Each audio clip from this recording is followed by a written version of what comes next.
Hello everyone, very very good morning to all of you. Welcome to our online class.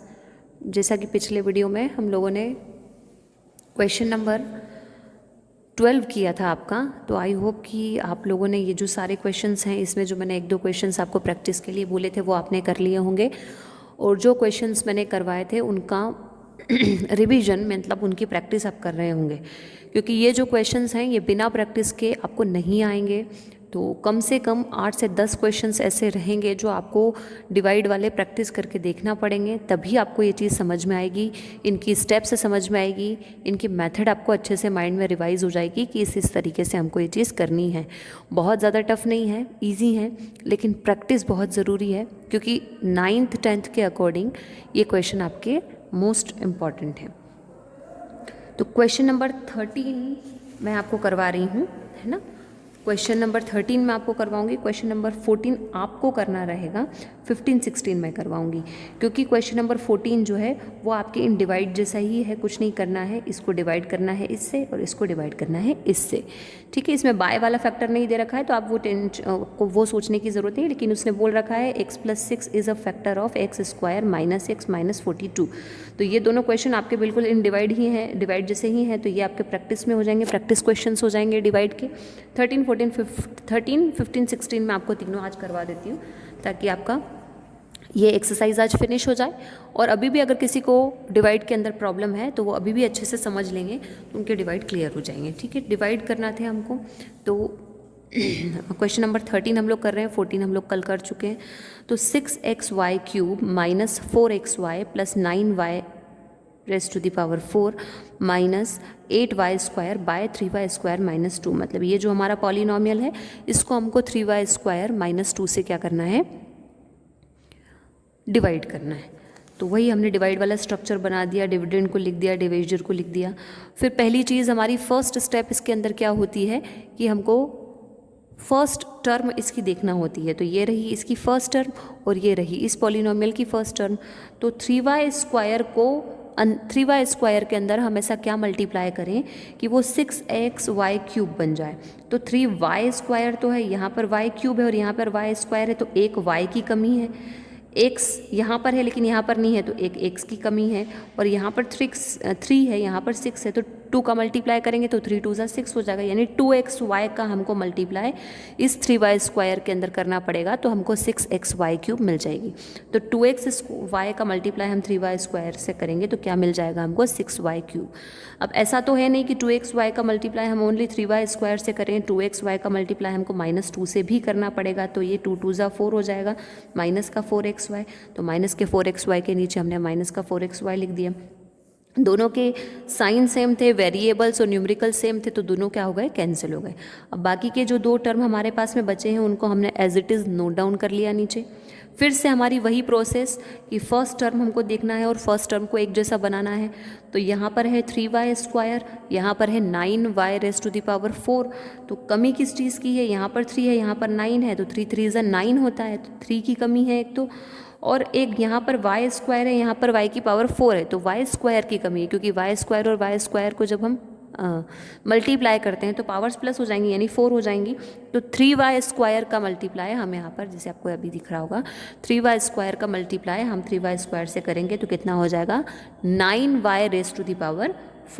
फिर 3y² का multiply obviously हमको -2 से भी करना पड़ेगा, तो न्यूमरिकल तो आपका मल्टीप्लाई हो जाता है, तो 3 2 6 हो गया, माइनस का 6y², तो माइनस के 8y² के नीचे हमने माइनस का 6y² नोट कर दिया। ये दोनों सेम थे, इस वजह से ये दोनों कैंसिल हो गए। यहाँ 8y² में से हमने 6y² माइनस किया तो कितना बचा, माइनस का 2y²। अब आप ये मत सोचना कि माइनस कैसे आया, क्योंकि ग्रेटर नंबर के आगे माइनस है, इसलिए माइनस का 2y²। यहाँ पर अगर आपको कोई प्रॉब्लम होती है तो उसके लिए मैं आपको भले ही एक शॉर्ट ट्रिक बता दूंगी, जैसे अभी जो लास्ट वाला आएगा उसके अंदर मैं आपको एक शॉर्ट ट्रिक बता दूंगी।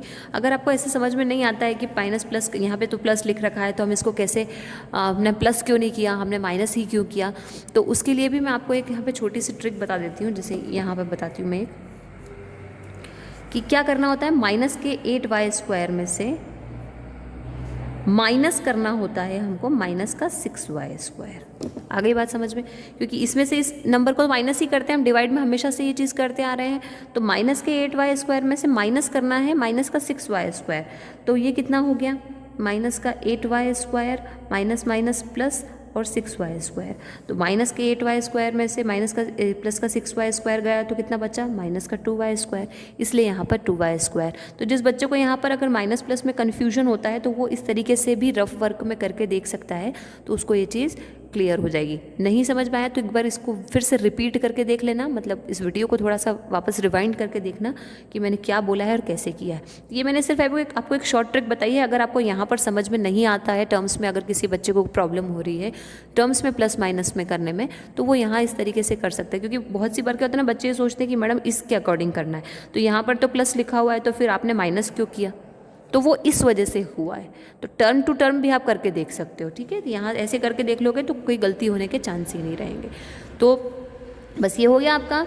तो ये आपका क्वेश्चन मतलब आपका आंसर कितना आया? 3y² + 2xy। इसलिए क्योंकि ये यहाँ पर तो 2x² + 3y² है, लेकिन हम इसको टर्म को पहले लिखेंगे, इसको बाद में लिखेंगे। तो कितना हो जाएगा? 3y² + 2xy और रिमाइंडर आपका कितना बचा? माइनस का 2y²। ये मैंने सिर्फ ऐसे ही रफ वर्क आपको करके दिखाया था, ठीक है?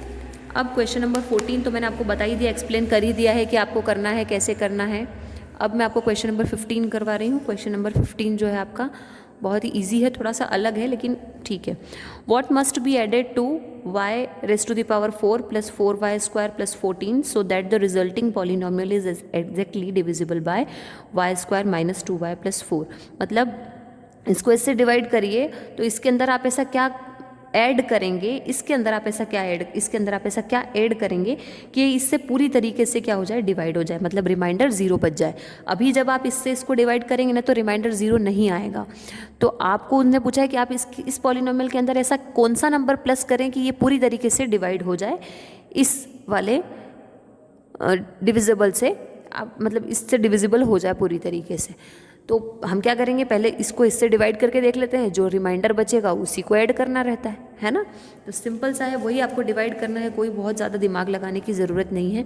तो ये क्वेश्चन नंबर 15 है आपका। हमने वही डिविडेंड डिवाइजर दोनों लिखे, लेकिन डिविडेंड क्या था? y²। डिविडेंड आपका था, मैं आपको यहाँ लिख देती हूँ, y⁴ + 4y² + 14 ये था। लेकिन क्योंकि आप देख रहे हैं कि y⁴ है, उसके जस्ट बाद आपको y⁴ दे दी, तो इसके अंदर से y⁴ मिसिंग है, y³ वाला मिसिंग है, तो उसको हमने 0.y³ बना के लिखा है ताकि वो टर्म भी मिसिंग ना रहे और कोई प्रॉब्लम ना हो। आप डायरेक्टली नीचे भी कर सकते हैं, लेकिन मैंने यहीं पे लिख दिया ताकि कोई प्रॉब्लम ना हो। तो वही फर्स्ट टर्म देखेंगे पहले, y² है यहाँ पर y⁴ है, तो y² के अंदर हम ऑब्वियसली y² का मल्टीप्लाई करेंगे तो y⁴ बन जाएगी। फिर y² का मल्टीप्लाई अगर हमने y² से किया है तो y² का मल्टीप्लाई -2y से भी करना पड़ेगा, तो माइनस का 2y³ हो जाएगा। तो क्यूब वाले टर्म के नीचे क्यूब वाला लिख देंगे। फिर माइनस के y² का मल्टीप्लाई 4 से भी करना पड़ेगा, तो 4y² के नीचे 4y² वाला आ जाएगा।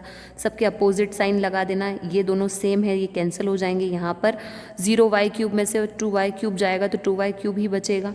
प्लस का 14 जो बचा था उसको भी हमने नोट कर लिया। अब फिर से हमको दोनों की फर्स्ट टर्म देखनी है। यहाँ पर है y², यहाँ पर है 2y³। तो एक जैसा बनाने के लिए एक तो 2 की ज़रूरत है और एक y की ज़रूरत है। तो 2y का मल्टीप्लाई हमने y² से किया, 2y³ आ गया। फिर 2y का मल्टीप्लाई हमको -2y से भी करना पड़ेगा, तो माइनस प्लस माइनस 2 2 ज़ा 4y²। लेकिन क्योंकि यहाँ पे स्क्वायर वाला टर्म नहीं है, लेकिन फिर भी हमको यहाँ पे स्क्वायर वाला लिखना पड़ेगा क्योंकि मल्टीप्लाई करने पे स्क्वायर आ रहा है। और यहाँ पर भी 2y का मल्टीप्लाई 4 से करोगे तो 4 2 ज़ा 8y भी आएगा। मतलब यहाँ पे जो नंबर लिखते हैं ना उसका पूरे पॉलिनोमियल से आपको मल्टीप्लाई करना होता है। तो यहाँ पर वो टर्म्स नहीं है, लेकिन फिर भी हमको उन टर्म्स को लिखना पड़ेगा। क्यों? क्योंकि आप उनको छोड़ नहीं सकते। तो ये दोनों तो कैंसिल हो जाएंगे, लेकिन -4y² जो हमारा यहाँ पे था एक्स्ट्रा, उसको आपको नीचे नोट करना पड़ेगा। फिर से 8y को आपको नीचे नोट करना पड़ेगा और प्लस का 14 जो ऊपर बचा था उसको भी नोट करना पड़ेगा। फिर से वही देख लीजिए, फर्स्ट टर्म दोनों की फर्स्ट टर्म सेम बनाने के लिए y² का, और यहाँ पर है माइनस का 4y²।